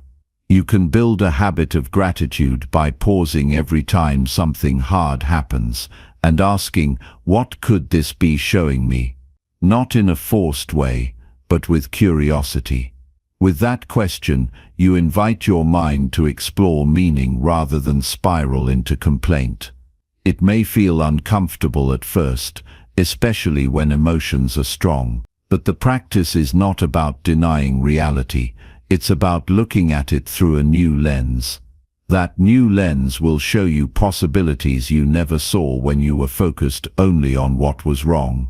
Eventually, you come to understand that every person who challenged you taught you something about boundaries, trust, or your own values. Every disappointment showed you where you placed too much expectation or where something needed to change. Every difficult chapter forced you to reevaluate what really matters. When you hold that awareness, you stop carrying resentment, you begin to let go, not because everything is resolved, but because you no longer need the weight. Gratitude helps you release what no longer serves your growth. The most powerful people aren't those who never struggled, they're the ones who turned struggle into fuel, who took their worst days and turned them into wisdom. You can be one of those people. You don't have to wait until everything is perfect. You don't need every answer. You just need to begin finding something worth appreciating, even if it's just your own effort to keep going. That recognition plants a seed. That seed, when nourished with attention, becomes perspective, and that perspective becomes peace. Gratitude in the face of hardship is not naive, it's intelligent. It's the mind's way of building resilience. It's the heart's way of staying open when it would be easier to close. It's the soul's reminder that meaning can exist anywhere if you're willing to look for it. And when you live that way, not just once but every time life challenges you, you become someone who can face anything and still find purpose. That's the real shift. That's the beginning of a life rooted in strength, not circumstance. Chapter 10. Nurture your mind by surrounding yourself with positive influences. Who you surround yourself with matters more than most people ever realize. Your environment quietly shapes your thoughts, influences your beliefs, and either uplifts or drains your energy. The mind is highly absorbent. It picks up what it hears, feels, and sees. It listens even when you aren't consciously paying attention. And over time, what you constantly expose yourself to becomes part of your internal world. That's why nurturing your mental health is not just about what you think, but about who you allow into your space, mentally, emotionally, and physically. You cannot expect a strong mindset to thrive in a toxic or unmotivating environment. It needs the right conditions, just like anything you want to grow. If the voices around you are constantly negative, critical, or discouraging, it doesn't matter how hard you try to think positively. Those outside messages will eventually creep into your inner voice. You start doubting yourself. You second-guess your intuition. You carry burdens that aren't even yours. You begin to believe limitations that never belonged to you. And the worst part is, this process often happens gradually, so you don't notice it right away. But over time, the mind becomes what it's exposed to the most. So you have to be intentional about surrounding yourself with influences that align with your growth, your peace, and your values. Positive influence doesn't mean people who are always happy or pretending everything is perfect. It means people who are emotionally honest, supportive, and solution-focused. People who challenge you without trying to diminish you. People who listen without judgment, speak with kindness, and encourage you to be your best without demanding perfection. These are the kind of people who nourish your mind. They make you feel seen instead of criticized. They celebrate your progress instead of comparing it. They hold space for your struggle without letting you sink into it. That kind of support builds resilience. It gives your mind the foundation it needs to stay steady during change and strong during adversity. Sometimes you have to make the difficult decision to limit time with certain individuals, even if they've been part of your life for years. Not because you don't care, but because your peace is too important to compromise. You're allowed to outgrow connections that keep you small, reactive, or emotionally drained. You're allowed to set boundaries with people who expect you to carry their weight, but offer no support in return. You're allowed to seek out new relationships that reflect who you're becoming, not just who you've been. Growth requires space, and sometimes creating that space means stepping away from what's familiar but no longer healthy. What you consume daily matters too. The books you read, the media you follow, the conversations you engage in, all of it leaves an imprint. If you're constantly feeding your mind fear, conflict, or drama, you'll start to see life through that lens. Your thoughts become reactive instead of intentional. You start feeling anxious for no clear reason. You lose sight of what's real and possible. But when you fill your mental space with wisdom, empathy, and hope, your outlook starts to shift. You begin to respond instead of react. You become more solution-oriented. You find clarity where there once was confusion. So pay attention to what you allow into your awareness each day. It matters more than you think. Building a positive mental environment doesn't mean avoiding reality. It means choosing where to focus your energy. It means protecting your attention like it's sacred, because it is. Your attention is the most valuable thing you have. Where it goes, your energy follows. Where your energy flows, your life moves. So guard your attention. Direct it toward what builds you. Toward people and messages that remind you of your strength. Toward ideas that stretch your thinking instead of shrinking it. Toward habits that renew your focus instead of distracting you. The more intentional you are with your attention, the more grounded your mind becomes. It's also important to become a positive influence for yourself. You spend the most time with your own thoughts. And if those thoughts are constantly self-critical or harsh, it doesn't matter how kind your environment is, you'll still feel unworthy. So speak to yourself with the same respect you offer others. Remind yourself of your efforts. Acknowledge your improvements. Be honest about what needs work without attacking your character. Self-encouragement is not weakness. It's the foundation of confidence. It's what allows you to keep going when no one else understands your journey. Make it a habit to speak life into your goals, your identity, and your future. If you don't have a strong support system yet, create one. Seek out communities, even online, where people are striving for similar growth. Join groups that discuss ideas, share tools, and lift each other up. Read the words of people who have overcome struggle and built something meaningful from it. Fill your space with reminders that you are not alone, that growth is possible, and that strength is something you can build. When you immerse yourself in an environment of encouragement, you begin to reflect that same energy. Your mind becomes more focused. Your heart becomes more open. Your actions become more aligned. Even your physical space can influence your mental clarity. A cluttered or chaotic environment can mirror a cluttered mind. When you take the time to create order in your surroundings, you send a signal to your brain that focus matters. It doesn't have to be perfect, it just has to support your peace. Simple changes, less noise, calming visuals, cleaner spaces, can make a significant difference in how you feel and think. The space you live in should feel like a place that supports your intentions. Every item, every sound, every corner should reflect the version of yourself you're choosing to become. There will always be influences you can't control. Not every moment will be peaceful. Not every person will understand you. But you can still choose what you give your time and energy to. You can still decide to spend more time with people who inspire your growth than with those who resist it.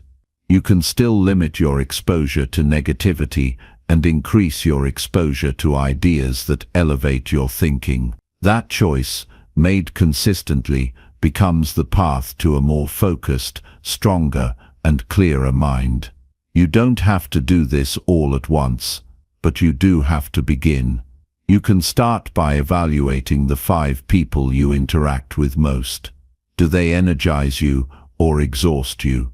Do they see your potential or constantly focus on your flaws? Are they committed to growth or stuck in blame? These questions matter, and they deserve honest answers. From there you can begin making shifts, small but meaningful ones. More time with those who lift you up. Less time in draining environments. More attention to what you feed your mind. Less tolerance for energy that pulls you backward. The mind doesn't thrive in isolation.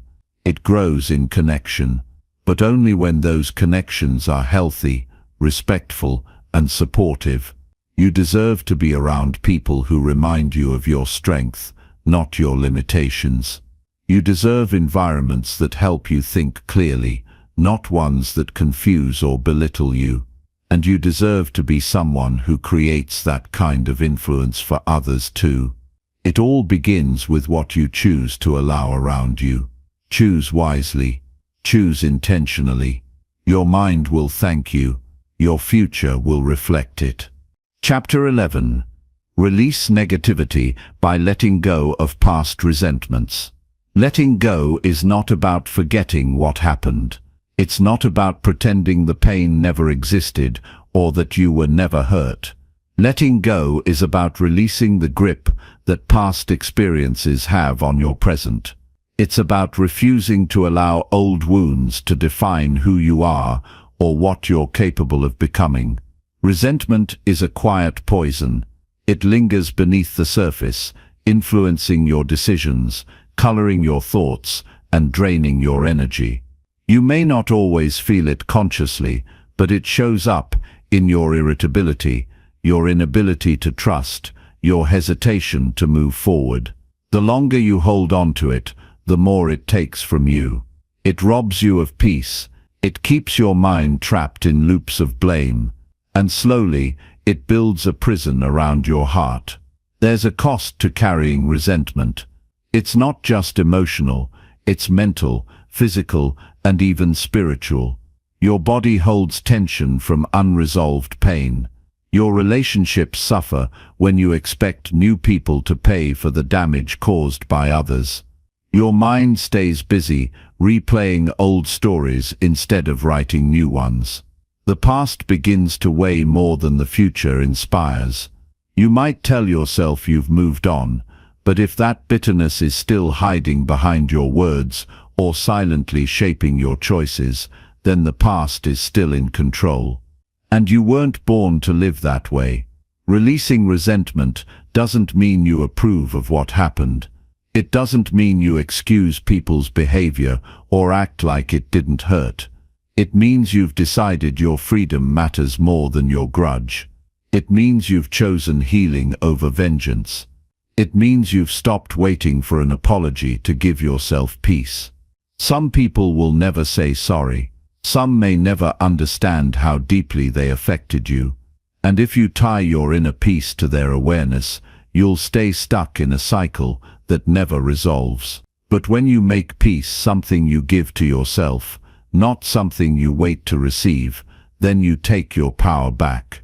The truth is, no one else is responsible for the energy you continue to carry. They might have caused the pain, but they're not in charge of your healing. That responsibility belongs to you. And that's not a burden, it's a gift. It means you don't have to wait on anyone to start living again. You can decide right now that the pain of the past no longer gets to shape your identity. You can let go without needing closure. You can forgive without needing to reconnect. You can move forward without dragging every scar with you. Healing isn't about erasing the memory, it's about changing your relationship to it. One of the most powerful steps toward emotional freedom is simply acknowledging what you've been holding on to. Be honest with yourself about the anger, the blame, the disappointment. Don't judge it. Don't rush to fix it. Just recognize it. Give yourself space to feel what you've been avoiding. Sometimes you have to sit with the weight before you can set it down.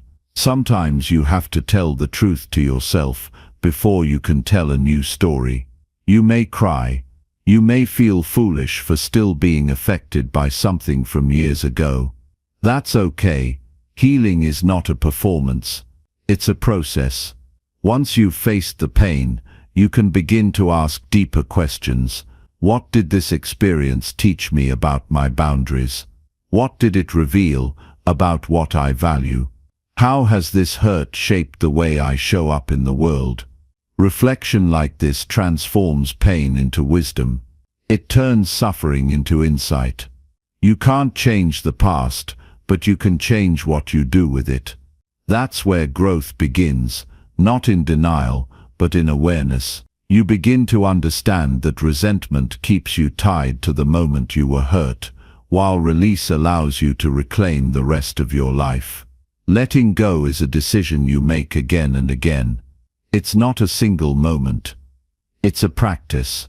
Some days it will feel easy, like a weight has lifted. Other days, the old feelings will creep back in. But if you keep choosing release over resistance, the past will loosen its hold. You'll stop reacting from old wounds and start responding from new strength. You'll stop trying to rewrite history and start creating a better future. And little by little, the space once filled with pain will be filled with peace. You deserve to feel light. You deserve to wake up without carrying the heaviness of yesterday. You deserve relationships that aren't built on fear or guarded by bitterness. You deserve joy that isn't shadowed by what went wrong before. And all of that becomes possible when you stop watering the weeds of resentment and start planting the seeds of forgiveness. Not because they earned it, but because you're done suffering for what someone else did. Forgiveness isn't always about them. It's mostly about you. It's about breaking the chain that keeps you emotionally tied to people who are no longer part of your life. It's about ending the loop that keeps your mind stuck in what should have been. It's about creating emotional space for something better to take root. When you let go, you create space for calm, for clarity, for connection. You stop letting old experiences contaminate new ones. You start living with presence instead of pretense. Sometimes we resist letting go because we think we need the pain to prove it mattered. But your scars are proof enough. You lived through it. That's enough. You're still here, still learning, still growing. That's your strength. That's your story. And now you get to choose what the next chapter looks like. You don't need to carry the pain to honor the lesson. You can honor it by choosing differently now, by being more intentional, by being more loving toward yourself. Letting go is one of the most courageous things you'll ever do, because it means leaving behind not just the pain, but the identity you built around it. It means deciding to stop being the person who was wronged and start becoming the person who rose. It means trusting that your life is not limited by what happened, but expanded by what you're willing to release. You are not your anger. You are not your hurt. You are not the weight of the past. You are the awareness that gets to decide what stays and what goes. You are the power that chooses peace even when pain feels more familiar. You are the strength that says, "This ends with me," not because it didn't matter, but because your future matters more. Let go. Not once, but daily. Not perfectly, but intentionally. Let go of the people who didn't apologize. Let go of the stories that keep you small. Let go of the bitterness that clouds your joy. Let go of the past that no longer fits the life you're building. Let go not to forget, but to be free. Let go not because they deserve peace, but because you do. Chapter 12. Focus on progress by celebrating small wins daily. Progress doesn't always arrive in grand gestures. It doesn't always look like major breakthroughs, overnight success, or a sudden transformation. Sometimes it looks like getting out of bed on a day when your mind feels heavy. Sometimes it means saying no when you used to say yes just to please others. Sometimes it's a single breath taken with awareness, a moment of stillness before reacting, or a shift in how you speak to yourself. These moments often go unnoticed, but they are signs of change. They are proof that something inside you is moving forward. And if you wait for only the big victories to acknowledge your growth, you'll miss the quiet evidence that you're evolving. Celebrating small wins is about recognizing effort, not perfection. It's about noticing what you're doing right, instead of only focusing on what still needs fixing. When you start appreciating the little improvements, your mind begins to trust that progress is happening. You stop doubting your direction just because the destination feels far. Every day brings a new opportunity to see how far you've come, even if it's only one step ahead of where you were yesterday. That step counts, and if you learn to see it, honor it, and let it motivate you, then your momentum builds. You start creating a rhythm of belief in yourself. There's something powerful that happens when you make a habit of acknowledging progress. You shift your mindset from deficiency to growth.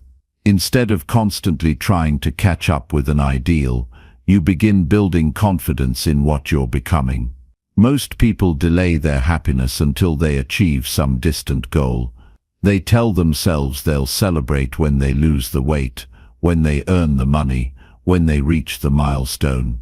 But the truth is, the person who will arrive at that destination is being shaped in your daily choices now. If you don't value the process, the outcome won't fulfill you, because it's not just about what you achieve, it's about who you become in the process. Progress is deeply personal. What feels like a small step to someone else might be a major breakthrough for you. That's why comparison ruins growth. If you measure your success against someone else's pace, you lose sight of your own. Growth is not a race. It's a commitment to continue, no matter how slowly. Every effort counts when it's rooted in intention. Every attempt, even the imperfect ones, moves you forward when it's guided by purpose.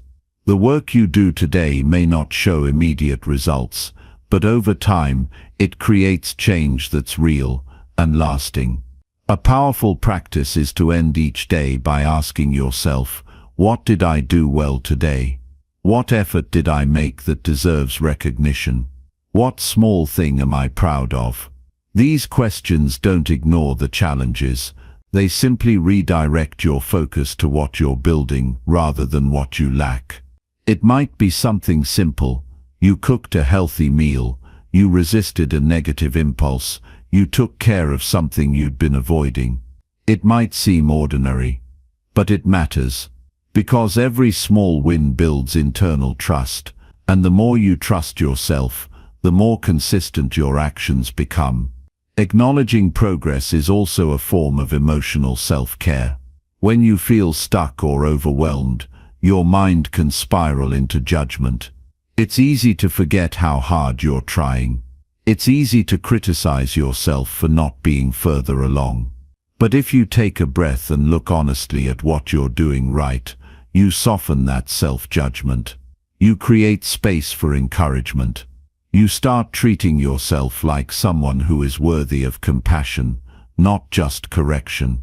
And that kind of self-respect fuels real progress. It doesn't drain it. The idea of celebrating small wins might seem insignificant, especially if you're someone who's used to pushing hard, setting high standards, and expecting a lot from yourself. But those high expectations can become a trap. They often keep you from feeling proud of the journey you're on. You convince yourself that nothing counts until it's finished, perfect, or admired by others. But growth is not about reaching a finish line. It's about continuing to move, even when no one's watching. Even when you're the only one who knows how much effort it took. That effort is valid. It's worthy of recognition. When you acknowledge progress regularly, something shifts inside you. You stop relying on outside approval. You stop waiting for the world to validate your effort. Instead, you start feeling proud of who you're becoming, regardless of how others respond. That internal pride becomes a solid foundation. It carries you through hard days. It reminds you that you're not starting from scratch. You're building on something. Each small win becomes a brick in the foundation of your future self. Celebrate even the things that seem invisible. Celebrate your courage to keep going when you feel like giving up. Celebrate your patience when you choose to respond with kindness. Celebrate your honesty when you admit you made a mistake and choose to learn from it. These are all small wins. These are all steps toward a life of meaning. You don't need to wait until you've arrived somewhere impressive. You can honor the journey while you're still walking it. Start keeping track of your progress in a way that's meaningful to you. Maybe it's a journal where you write down one thing each day that you did well. Maybe it's a calendar where you mark each day you showed up for your goals. Maybe it's a voice note you record every night, reminding yourself of what you're proud of. Whatever it is, let it be a tool that reminds you you are not standing still. You are growing, evolving, and becoming, day by day.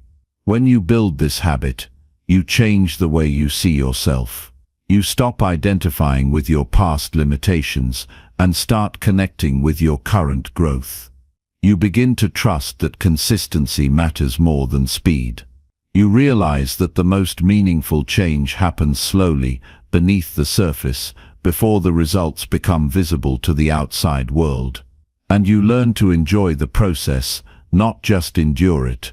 Every small win is a message to your future self. I didn't give up.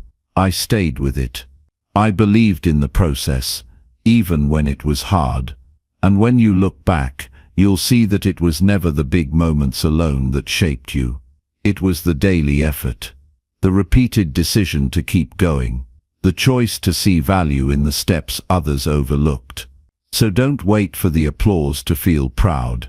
Don't wait for the transformation to feel grateful. Don't wait for the destination to start enjoying the road. Recognize your small victories. Celebrate the ways you're showing up for yourself. Let those moments matter. Because in the end, the life you build is made from thousands of small choices, and each one deserves to be honored. Chapter 13. Boost your energy by prioritizing sleep and relaxation. Your energy doesn't come from caffeine, motivation, or even sheer willpower. It comes from restoration. It comes from the quiet hours when your body isn't working and your mind isn't racing. It comes from the intentional decision to rest, even when the world keeps telling you to do more. The truth is, you can't run on empty and expect to feel whole.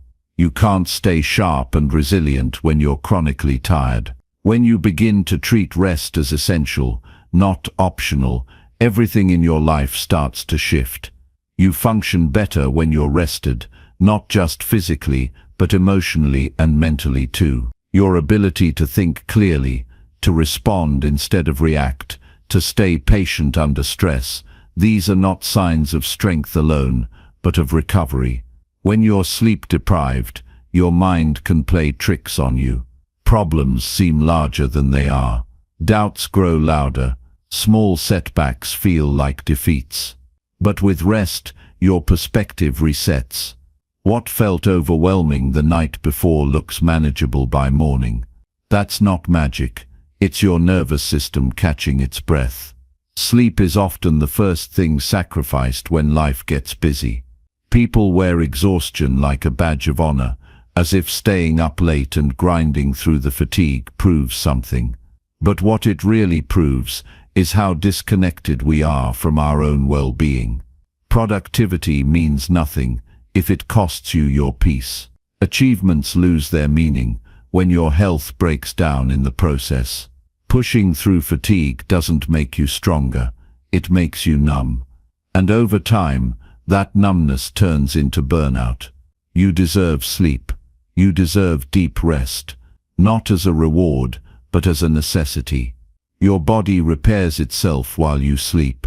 Your brain processes emotions, stores memories, and clears out stress. Every system in your body depends on rest to function properly. When you neglect sleep, you begin a slow decline that affects everything: your concentration, your mood, your digestion, your immune response. You may not notice it at first, but eventually the cost shows up, and by then it's harder to recover.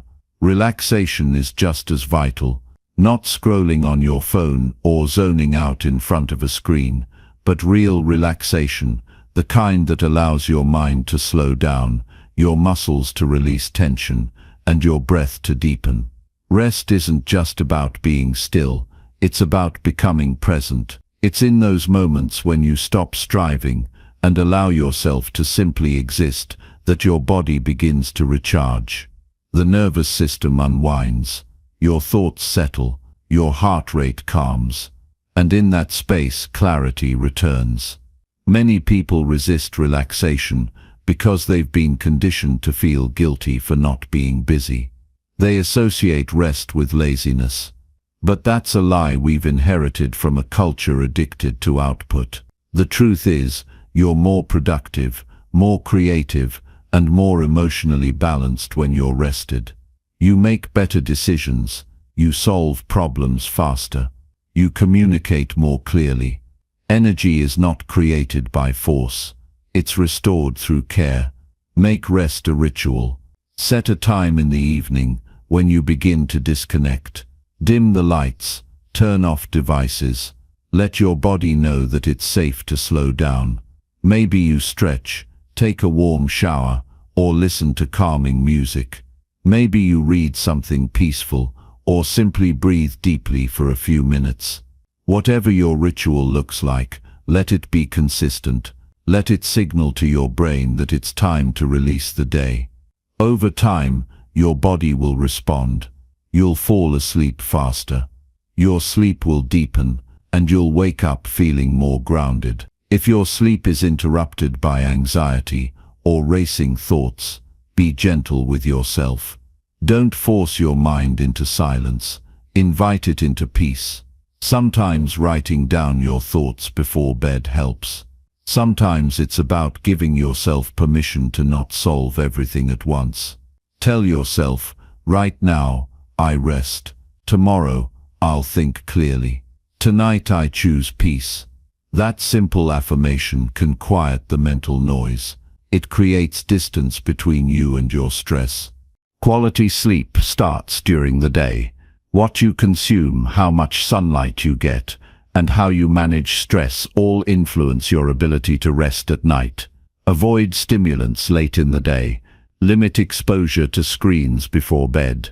Create boundaries around work and stressors that steal your evening peace. Your body needs rhythm. consistent times for waking, sleeping, eating, and unwinding. When you honor that rhythm, your energy stabilizes. You stop riding emotional highs and lows. You become more steady, more centered. There's no glory in exhaustion. There's no pride in constantly feeling drained. The world may applaud your hustle, but your body will always tell the truth. If you want more energy, start treating sleep like sacred time. Start valuing rest as an act of self-respect. You're not weak for needing rest. You're wise for claiming it. Because once your energy returns, your life begins to flow again. You become more present with people. You bring more focus to your goals. You laugh easier, breathe deeper, and feel more alive. Relaxation isn't about doing nothing. It's about creating space to reconnect with yourself. When you slow down, you hear what you've been ignoring. You notice tension in your body, emotions you haven't addressed, or needs you've been denying. Rest reveals the truth. It helps you return to alignment. And from that place, everything gets clearer. Sleep isn't the end of your day. It's the foundation of your next one. How you rest tonight determines how you show up tomorrow. Whether you meet your challenges with strength or stumble through them in a fog depends on how deeply you allowed yourself to recharge. Let your sleep be intentional.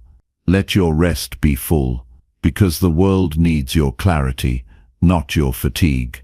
It needs your light, not your burnout. And that light burns brightest in a well-rested soul. There will always be things to do. Tasks will pile up. People will make demands. But none of it matters if you're running on fumes. Protect your energy like it's sacred, because it is. Your energy is your life force. It fuels everything you care about. And when you prioritize sleep and true relaxation, you're not being selfish. You're being smart. You're giving yourself the strength to live fully, love deeply, and give meaningfully. So tonight, choose to rest. Not because you've earned it, not because you're exhausted, but because you know that you're worth the care it takes to feel whole again. Let sleep restore what the day has taken.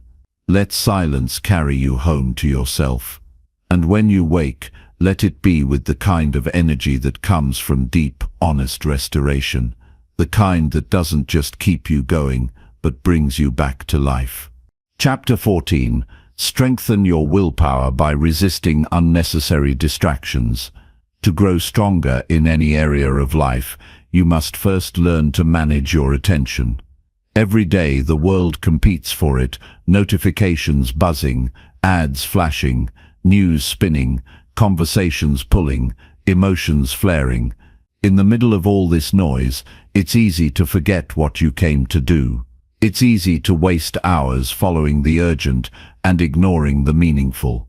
Willpower doesn't begin with effort, it begins with clarity, and clarity only comes when you stop giving your focus away to things that don't matter. Distractions are everywhere because they're designed to be. They seduce you with convenience, with novelty, with the promise of something easier than the hard work in front of you. They give you an excuse to delay your purpose. But every time you give in to distraction, you make it harder to return to discipline. And every time you resist it, even for a few minutes, you reclaim your direction. You tell your mind, I am in charge here. I decide what matters. I choose what gets my time, my thought, my energy. Strengthening willpower is not about being perfect. It's not about forcing yourself to push harder every moment. It's about practicing the skill of choosing. Choosing again and again what aligns with your purpose, even when it's boring, even when no one is watching, even when the temptation to quit is loud. Discipline is built through the repetition of conscious decisions, and each one strengthens the muscle of your will. You don't have to conquer everything at once. You just have to conquer the next moment. It's easy to assume that distractions are only digital, but they're internal too. Doubts, insecurities, urges to compare yourself, fears of failure. All of these are mental interruptions that weaken your focus. That's why strengthening willpower isn't just about turning off devices. It's about developing the inner awareness to recognize when your attention has drifted and bringing it back. Again and again, without judgment, without quitting, with determination. Start noticing what steals your time. Look closely at your habits, your routines, your environment. Where do you go when you're avoiding something hard? What do you reach for when you're uncomfortable or bored? What pulls you away from the present moment? Once you see the patterns, you can change them. You can remove temptations. You can redesign your space. You can create friction around distractions and ease around your goals. You can take control. Willpower grows when you challenge it. Not with extremes, but with small, intentional tests. Spend 10 minutes doing nothing but the task in front of you. Go 1 hour without checking your phone. Resist the impulse to reply immediately. Delay gratification by just 5 minutes. Each time you resist an unnecessary pull, you increase your strength. And over time, that strength becomes your foundation. It becomes who you are. The brain rewards consistency. When you choose discipline once, it's difficult. When you choose it twice, it gets easier. When you choose it daily, it becomes your default. But only if you keep showing up. Distractions will always be there. The world will not stop spinning just because you want to focus. You have to build a structure strong enough to withstand it. That structure is made of routines, boundaries, and a clear understanding of what really matters to you. Remind yourself why you began. When the moment of temptation comes, and it will, return to your reason. The goal isn't to resist forever. It's to stay connected to the part of you that wants more, that believes in something deeper. The more you feed that part, the stronger it becomes. The more you indulge your distractions, the weaker your sense of direction. Life doesn't wait for you to get serious. Every moment spent scattered is a moment lost to your potential. There's no shame in falling off track. Everyone slips. The difference is how quickly you return. Some people waste days, weeks, even years waiting to feel ready again. But the truth is, the moment of power is always now. You can recommit in this breath. You can say no to the noise and yes to your path. And you can do it again tomorrow. Strength doesn't come from never falling. It comes from getting up with more resolve each time you do. Protect your mornings. That's when your willpower is strongest. Start your day with something that centers you, not something that scatters you. Don't check messages before you've checked in with yourself. Create before you consume. Move your body. Plan your priorities. Set your intention. And if possible, do your most important work before the world even knows you're awake. That one shift can change your entire trajectory. In the end, resisting distractions isn't about deprivation, it's about freedom. The freedom to think clearly, the freedom to follow through, the freedom to be proud of your choices instead of ashamed of your impulses. It's about stepping away from the trap of constant stimulation and stepping into the quiet power of purpose. That power is already inside you. You just need to stop watering the weeds and start feeding the roots. Don't wait for motivation. Don't wait until the conditions are perfect. Start now, even in chaos. Especially in chaos. Because if you can train your focus in the middle of noise, you can hold your power anywhere. Start small. Choose one moment to be fully present. Choose 1 hour to protect your attention, and build from there.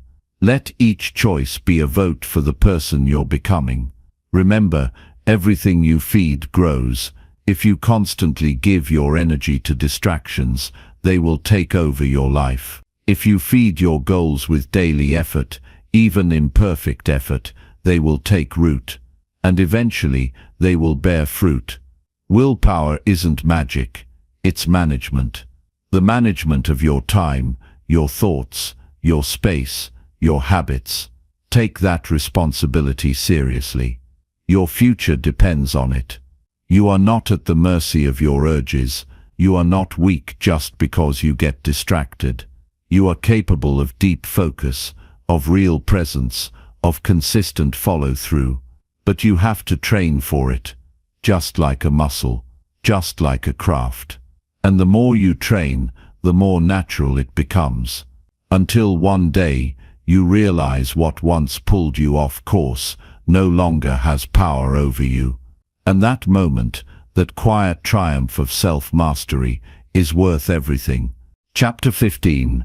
Live with intention by setting clear daily goals and actions. Every day begins as a blank page. What you choose to write on it will either move you forward or leave you in the same place. Living with intention isn't about having a perfect routine or checking off a list of tasks. It's about clarity, knowing why you're doing what you're doing and staying true to it.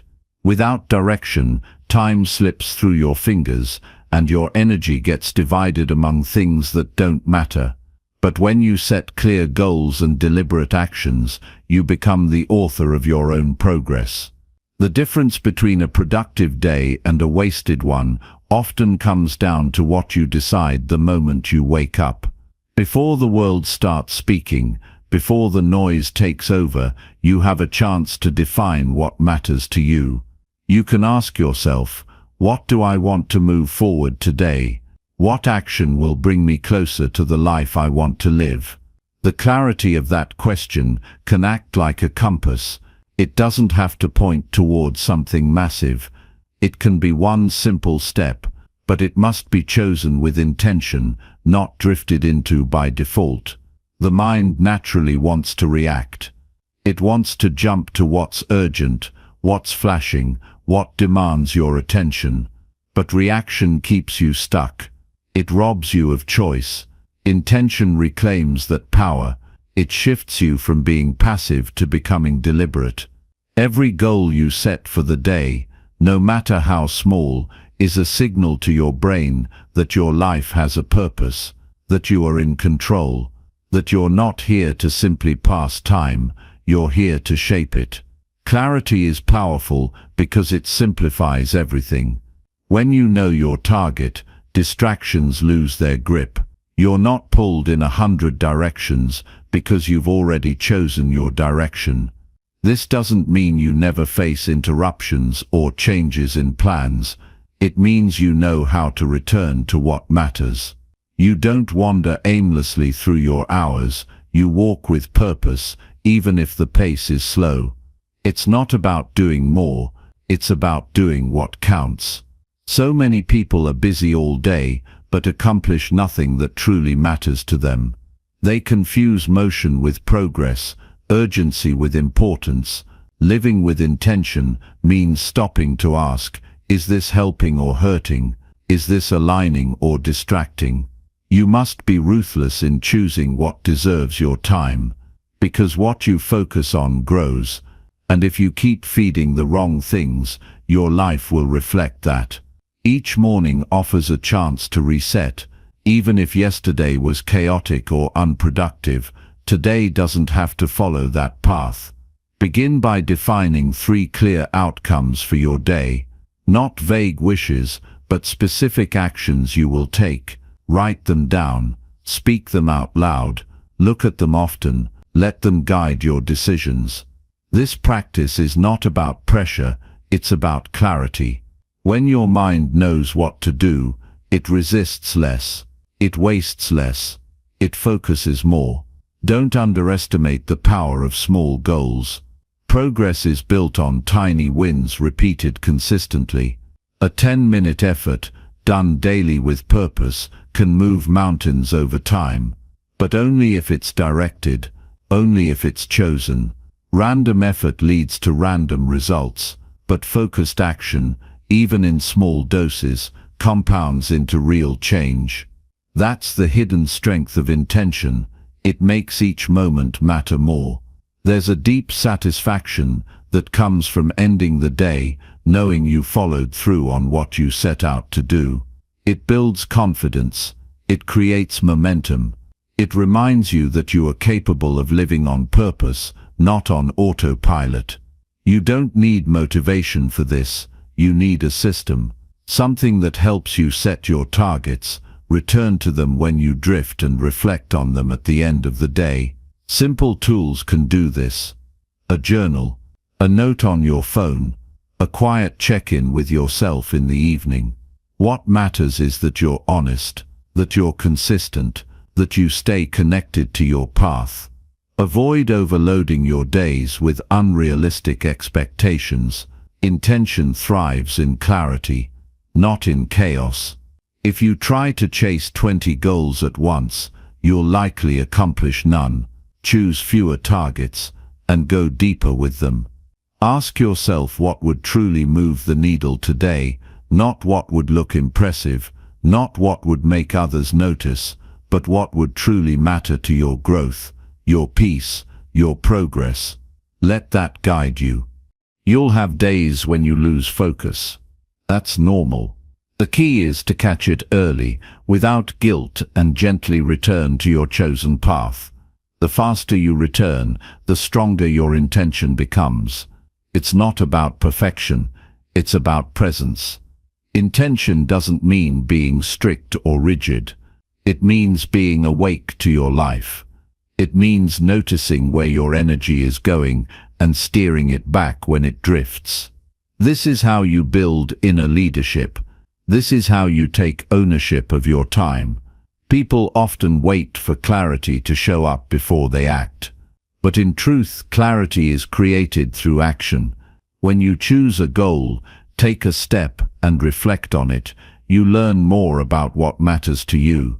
And with that learning, you refine your direction. Don't wait for everything to feel certain. Set a goal, take the step, and adjust as you grow. The point is not to get it perfect. The point is to be intentional and to keep choosing what matters every single day. You become who you practice being. If you practice wandering through your time without purpose, you become passive. If you practice choosing clear goals and acting on them, you become powerful. Not because everything works out perfectly, but because you showed up with intention. You used your time deliberately. You lived your day instead of letting it use you. This approach builds resilience. When challenges come, and they will, you're not thrown off course so easily, because your sense of direction comes from within. It's not dependent on how things go. It's grounded in your ability to refocus, re-choose, and re-engage with what matters. That's what makes you steady in a world full of noise. That's what gives you peace, even when things are uncertain. Your goals don't have to be grand. They just need to be yours. Set them from a place of truth. Act on them with consistency. Reflect on them with honesty. And keep going. You're not trying to impress anyone. You're trying to become someone. Someone intentional. Someone grounded. Someone clear. That is more powerful than any outside success. It's the quiet victory of knowing your time was well spent. That your day wasn't just lived. It was led.